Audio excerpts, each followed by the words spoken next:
Good morning, everybody. Dr. Rick Wallace dropping in on you. I hope that you are having a great start to your day. I hope that to this point you have had an impressive week.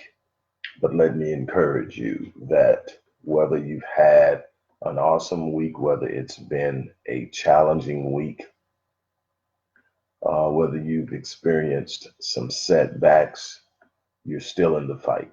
If you're still breathing, you're still in the fight. If you're still in the fight, you still are in a position to win. If this life of achievement, accomplishment, success, and fulfillment is not about ease. It's not about a fast track. It's not about magic. It's about consistency. It's about discipline. It's about understanding the rules of the game and how the game is played. It's about playing with an intensity and intentfulness.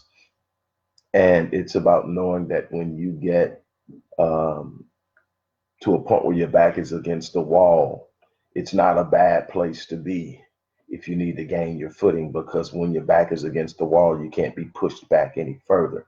And you can also gain leverage from which you can push and gain some momentum of your own. Life is about understanding the power you have within to do exceptional and extraordinary things. But it's also about understanding that the ability to do this calls for you to be able to reach down deep inside and do something that most people aren't willing to do. It's been said, and I often say that if you want the things that most don't have, you have to be willing to do the things that most people simply are not willing to do. And on that note, I'm going to move on in. But as always, there are some resources that are in the description box that you can tap into. Everything from the last two books, book 20 and 21. Book 20 and 21 are also book one and two of a six-book series on personal development and achievement. And I'm excited about where this is going, and hopefully all of that it has the potential to do in aiding people in tapping into their potential and doing unbelievable things that at some point they may not have even believed to be possible. I'm excited about that. There's also a link to the Mastering Money course. Um, and of course, there's always the link that or contact information to where you can get uh, to take the first steps in working with yours truly in a one-on-one basis. I have course programs in which I do one-on-one interventions, engagements, courses, and training that start from 12 weeks and go all the way up to 52 weeks, an entire year. So I'm actually a few spots open. So if you're serious about changing your life, contact me, sign up, and let's get started. On that note, today's title is As a Man Thinks, So Is He. So, how are you thinking about your current situation? One thing that I find that people, far too many people, tend to allow their current situation to dictate their destiny, to dictate their state of mind, to dictate how they're viewing the situation. And what really blows my mind is that the vast majority of these people who do this are people who consider themselves to be a person of faith. Now, correct me if I'm wrong. Faith, as defined in Hebrews chapter 11, verse 1, and pretty much even in the dictionary, says that faith is the substance of the things we hope for and the evidence of the things we cannot see. So then the circumstances is observable. The circumstance or the situation can be seen and viewed, experienced and felt. So then what you are going to do and believe about where you're going beyond the circumstance, if you're going to be using faith, has to be something you're seeing in your faith through your spiritual eye that you are not experiencing us currently seeing in your situation.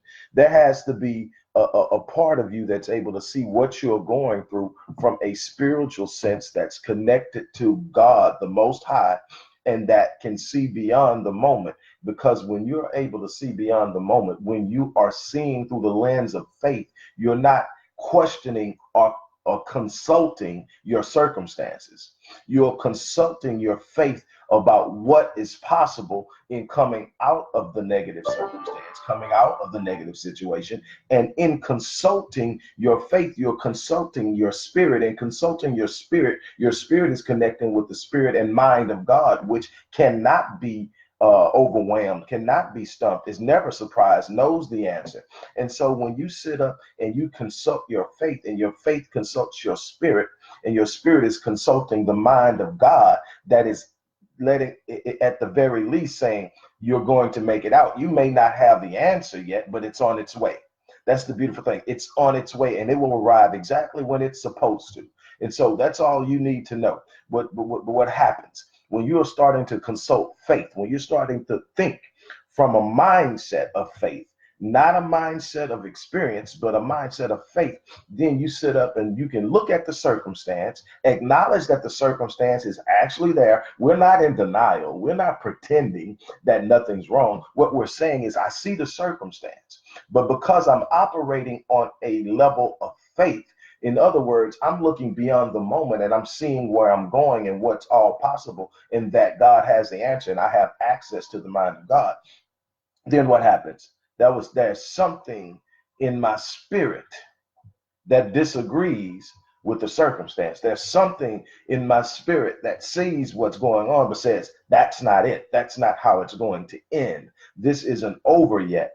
And that's what we're going. So your thinking has to be in alignment with what your faith is declaring, not what your situations and your circumstances are presenting. There are a lot of people that will look at you in the way that I teach, speak things that are not as though they were. Stop speaking about your circumstances and start speaking about your victory. Speak it in the present tense. Why?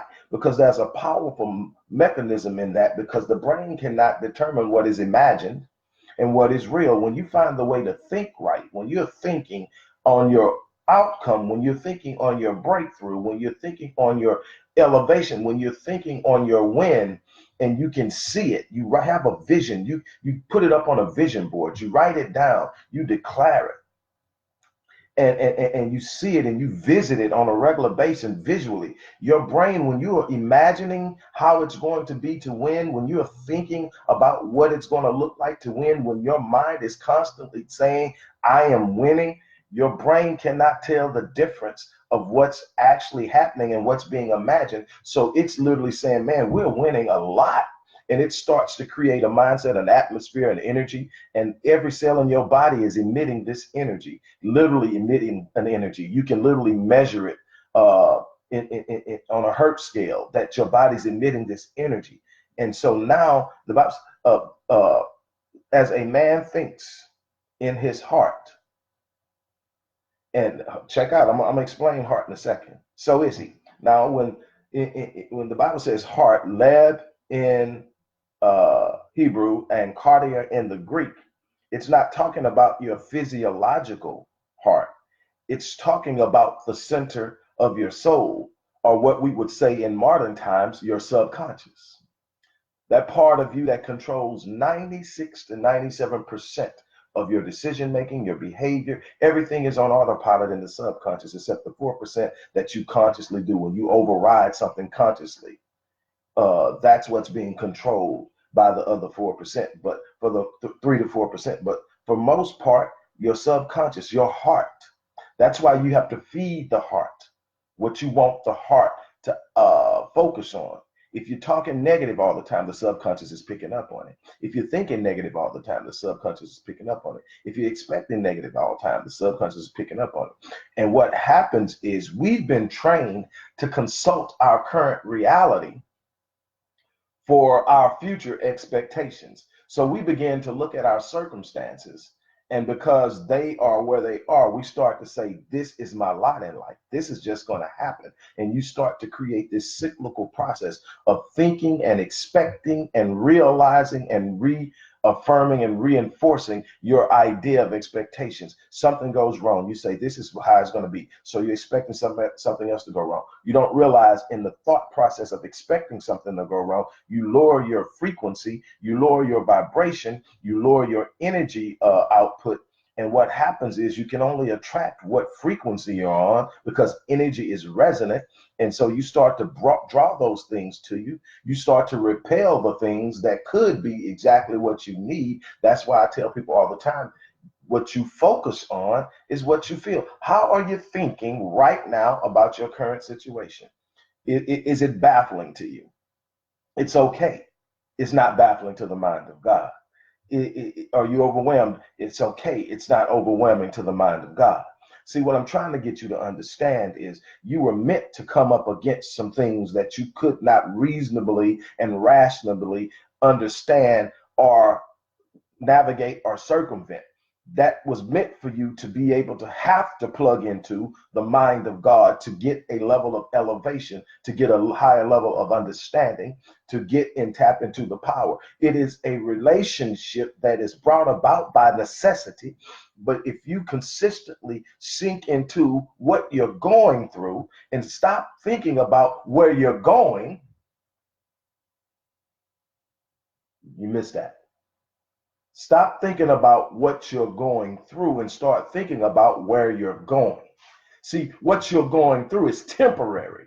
Where you're going is your destiny, your destination. It's what you were put here to do. And you're going to go through some things, because in going through those things, you develop an understanding. And going through those things, you develop an ability to grow, to become more powerful. You develop a strength of resilience. You develop an understanding and a relationship with the Most High God, that there's absolutely nothing that I'm going to go through that will break me. There's nothing I'm going to go through that can destroy me.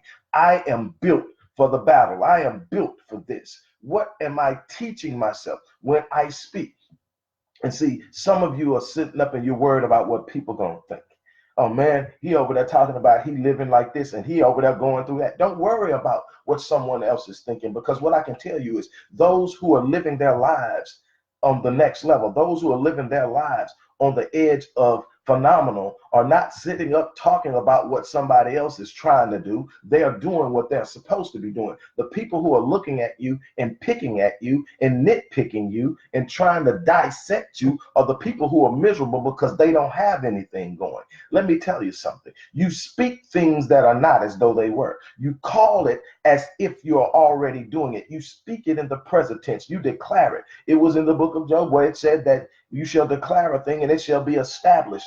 And the principle that goes back, Job is more than likely the oldest book in the Bible. And that principle actually outdates that book. That is a principle that has been around for what you declare. You have power in the words you speak. Some of you are declaring problems in your life. Some of you are declaring them and expecting them and then shocked when they show up. You're getting what you're focusing on. Now, I'm not telling you that when you start doing things that they're not going to be, because there are other forces working also. You may have somebody in your circle closer to you than you imagine that's literally working against you spiritually. What do I mean by that? They're smiling in your face, but they're ultimately hoping for your demise. And their thoughts are so fixed and focused on you failing that they have energy and strength. That some of the circumstances that you are facing are not necessarily circumstances that you created through your own thinking, but the people that you have allowed in your circle, people that you are allowing to speak into your life, are speaking in manners that you may not be aware of, that are bringing you things that you are not expecting and throwing you off. I myself have to literally sit up and look around. When I have something go on, I expect things to pop up every night, and life happens. Nobody is on point all the time. So you're going to have times when uh, the consequence, the repercussion of the implications of you not being on was going to come to visit you by way of circumstance. So for all the things that you're on about, those things are going to come in. So what are you living consistently? And consistently, to me, I look over the last 10 years because I understand the last month or two is a fraction and a moment in time of my total life. So I look over the last, have I made progress steadily over the last 10 years? Absolutely. Have I grown as a man? Absolutely. Have I grown as a husband? Absolutely. Am I learning to be a better father, even to my older children, which goes as high as 34 years old? How am I doing in that? How am I doing with my younger children? What can I be better? Because there's always room to improve. But I'm looking totally. How am I moving? Am I growing? Am I manifesting the things that I want to manifest? If I look at my life now and go back 10 years ago, am I getting closer to, or have I achieved the things I said I would? And I look at it and I say, I'm making more than just progress. I'm moving. Am I happy with where I'm at? Absolutely not. Never will be satisfied, but content. I'm content as long as I'm investing in myself and I'm growing. I'll become discontent the moment I see that I'm digressing consistently and I'm not growing, because that's on me. But I'm not going to sit around because something is wrong now and buy into the idea that it's never going to get right, because it has never worked that way for me. Everything that I've ever faced, I've overcome. Now, I may not have overcome it in the time frame that I wanted. And with me, that's immediately, because nobody wants to feel uncomfortable. No one wants to feel behind the eight ball. No one wants to feel like things aren't going the way that they should go. But what am I saying? I'm saying that you have to believe at a level that you can see beyond the physical moment with your spiritual sight, and be willing to step into what it is you see. Because as a man thinketh in his heart, so is he. As a man thinketh deep down, what are you feeding the subconscious? That's why vision boards are so important. That's why vision boards are so important. Why? Because your subconscious catches everything it scans. Your eyes may pass over it unconsciously, not paying any attention, but the subconscious got the whole picture.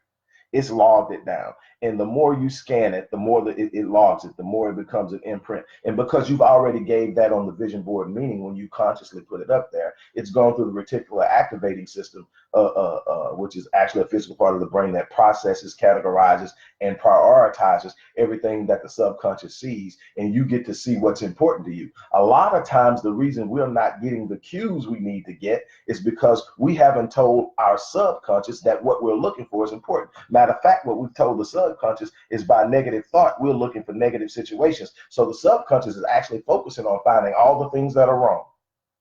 But you can sit up and tell the reticular activating system, I'm going to win in my marriage. I'm going to be more romantic. I'm going to be more involved. I'm going to listen. And literally, your subconscious will find the opportunities to do so and present them to you. It's that power. Let me show you how the reticular activating system works, so you'll know what I'm talking about.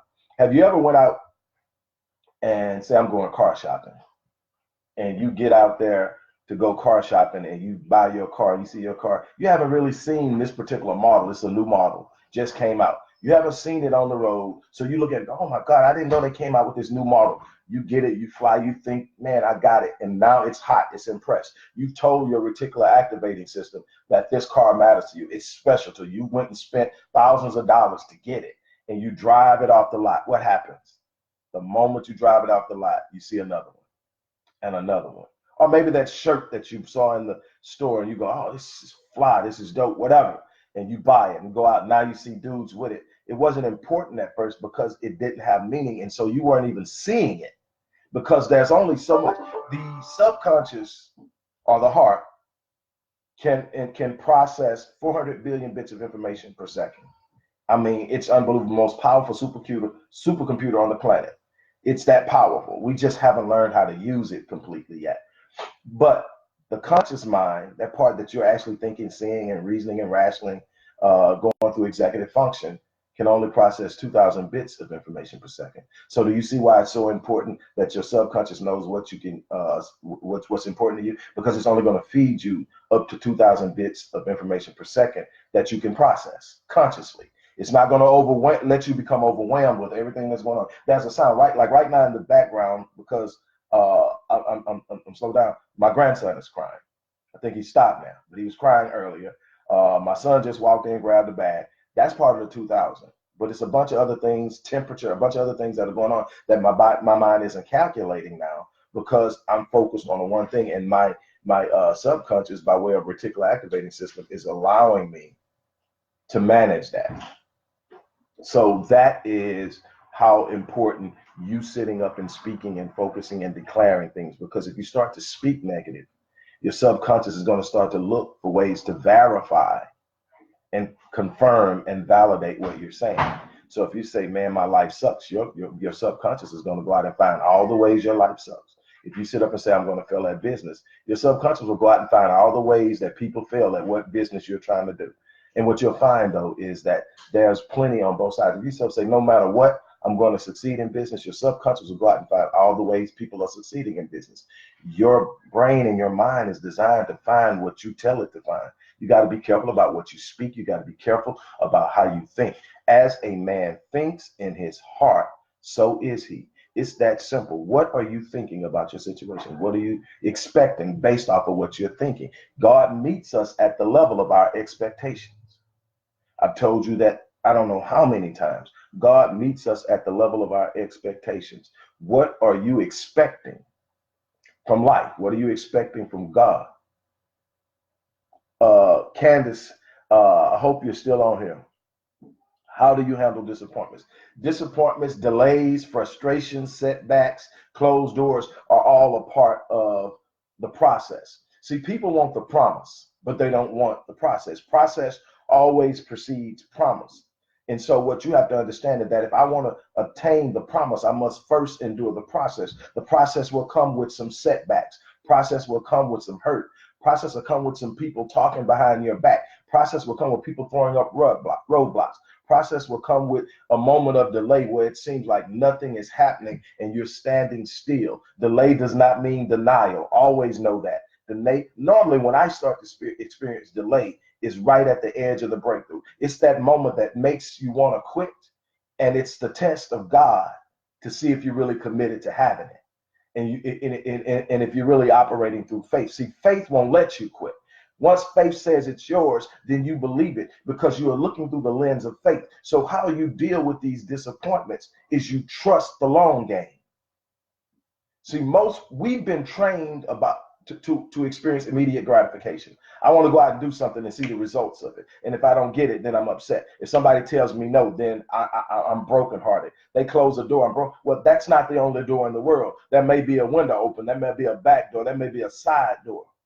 They may come back and open the door later. What I'm saying is that when you start to think with the eyesight and the lens of faith, you're not shut down, shaken, or moving about by someone doing something or some bad situation. It may not feel good. You may be hurt for a while. You may have to shed some tears, but you're built for the battle. You're built for it. This isn't about who you know, what you know, because the things that you're going to have to do is so far beyond your human mind that it's unbelievable. But it does not shake the mind of God. The mind of God knows the answers. I end every morning prayer meditation with the last paragraph of my meditation statement being that no matter what obstacle or undesirable circumstance that crosses my path, I refuse to accept it. Why? Because there can be no obstacle or undesirable circumstance to the mind of God. Why? Because it's in me. The mind of God is in me, around me, and it serves me now. The mind of God is in me and around me, and I can call upon it for my slightest need. I'm never in a position where I'm standing alone. I'm always with the one who has the answer.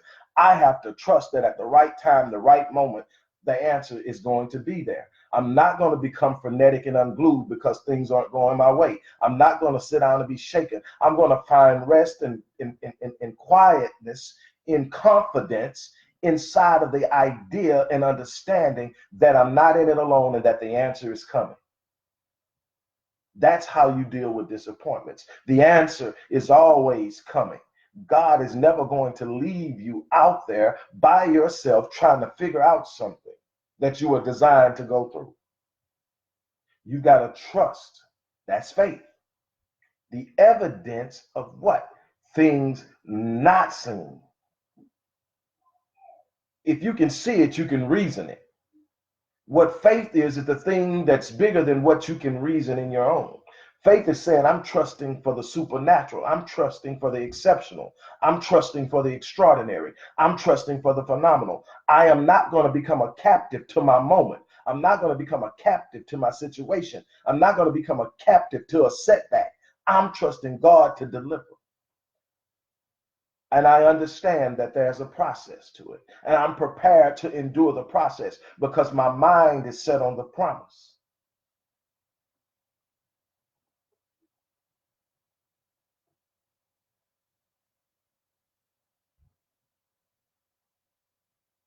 There's nothing that you can't get through in this world, but you can't focus on the negative.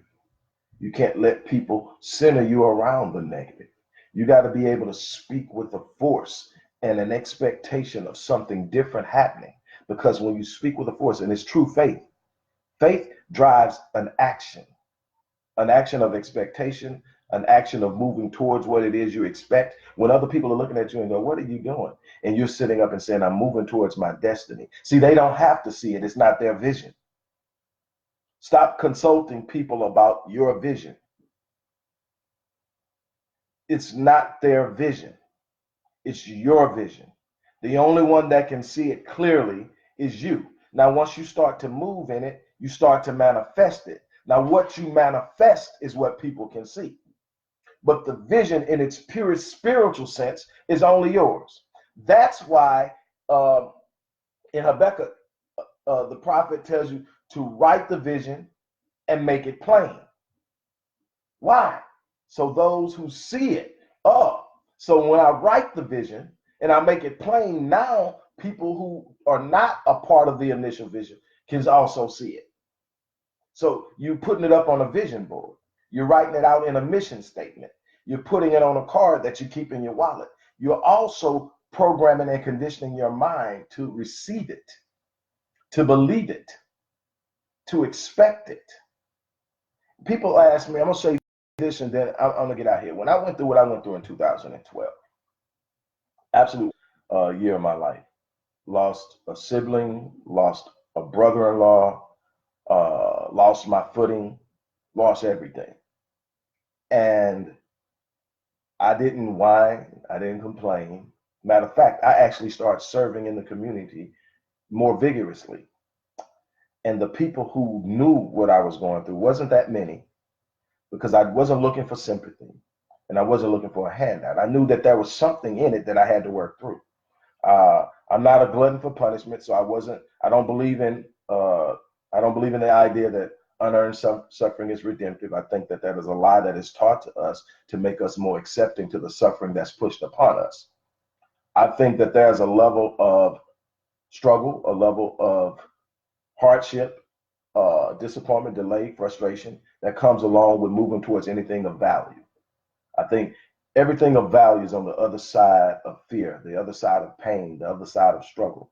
But I don't believe suffering is a necessity. See, pain is inevitable, but suffering is a choice. And so people try to convince you to make the choice that suffering has honor, and so that you accept it while they manipulate and use you. They gaslight you on the personal level all the way up to the government level on believing that what you're going through has some type of spiritual value to it. And that's not how God operates. He doesn't want his people to suffer. So don't ever believe that.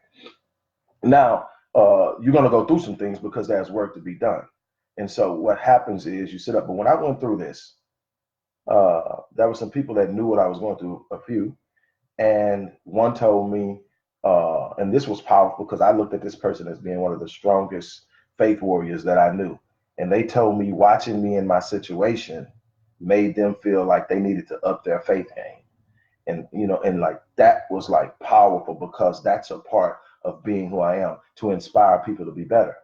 And I was always taught that you have a better way of evangelizing people with your life than you do with your words. So when they see you in a moment and they see you pushing through it and they don't see no complaining, they don't see no whining, no crying, you just stand up. And this is what happened. When I went through this, I had a real brief talk with God. When I saw, okay, man, I'm in a moment. And that's what I call it, I'm in a moment. My grandfather called it a storm. He said, son, you're going to find yourself in three places in life. You're going to be either going into a storm, in a storm, or coming out of a storm. And what you do in this storm is going to determine what you are in your life. If you allow this storm to work and shape you, unbelievable things will happen. He said, your only responsibility while you're in the storm is to come out a better man than when you went in. That's what the storm is for. But I'm sitting there, and in this, I'm not complaining. The only thing I told God is, I know where I'm at now. I'm prepared to I'm prepared to go to battle. I'm here, and all I'm asking you is, don't let me die until I come out. I'm not asking you to take me out because you've given me everything I need to come out. See, some of you need to come out. You're waiting on somebody to rescue you, but you need to come out.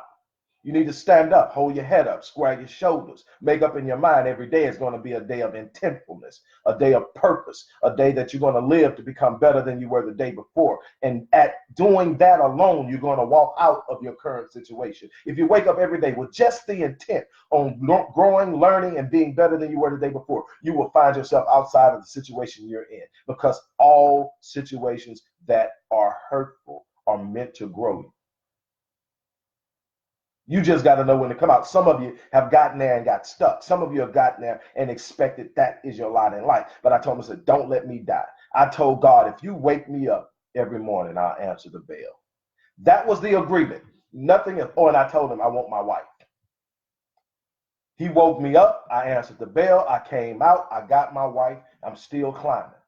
I still have setbacks. I still have frustrations. I still go through moments, but I refuse to allow that to be the determining factor of how I see my life. I think of myself as a king. I think of myself as successful. I think of myself of being at a higher level than I was when I felt I was on top before I hit 2012. What am I trying to tell you? I'm trying to tell you that as a man thinketh, or woman, as a man thinks, or woman, in their heart,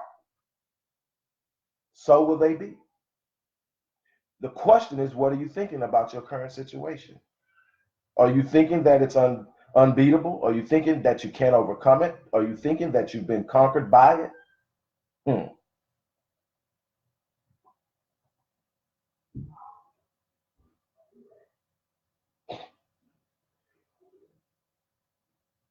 Um, son and grandson are here. It's funny.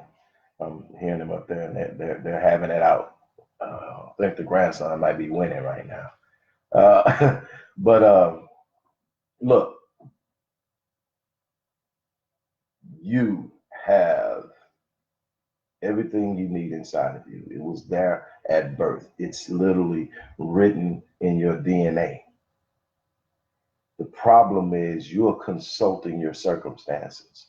You're consulting your situations. You're consulting naysayers, people who have been conditioned and trained to see nothing. There are some people out there, and you probably have some in your camp, who have literally made it a career to tell people why they can't do something.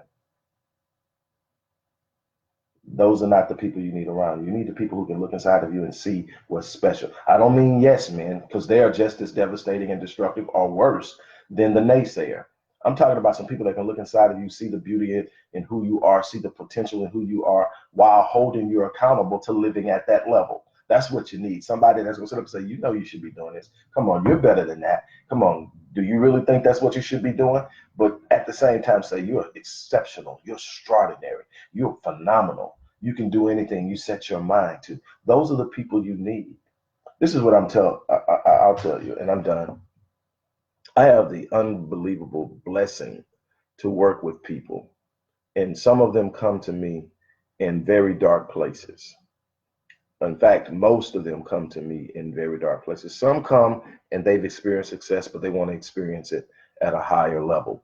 And so we work on that. But many come and they're in a dark place and they're trying to figure it out. And I love the fact that I get to sit there and look inside and see what's been hidden and help them uncover it and help them bring it out and help them live in it and help them see that they are exceptional, that they are extraordinary, that they are phenomenal, that they are wonderful, and that there's absolutely nothing that can stop them from being that. but them. Unleash yourself. Do something extraordinary. Leave a legacy that will speak of you long after you leave this place. That's my challenge. On that note, I'm going to get out of here. It has been quite the blessing to sit down and talk with you guys this morning. Like I say, I have a few slots. Email me or inbox me if you want to work with me. What I can tell you is I've gotten people who are in their 1 year program, the 52-week program, and completed and have signed up for more.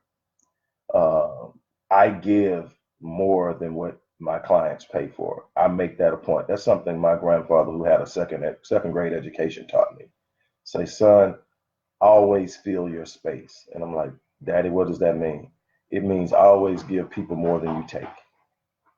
Always make sure when you walk in a room that the people in that room are blessed when you leave. They're not the same. And do that at every chance you get. Fill your space, son. And so this is what I'm doing with everything I have in me, with these videos, with working with my clients, with stopping the person in the store and talking to them, talking with the guy who brings the baskets into the store, stopping on the corner to the person who's panhandling and blessing them, but also looking them in the face and acknowledging them and telling them that they're beautiful. That's the beauty of it. And on that note, I'm going to sit down and actually get out of here and get started on the next thing. That was my grandson walked up to the door. He's about to run in here until his dad got him. But anyway, I'm gonna get out of here. You guys have a great day. For those who want to work with me, hit me up. All right, I'm out.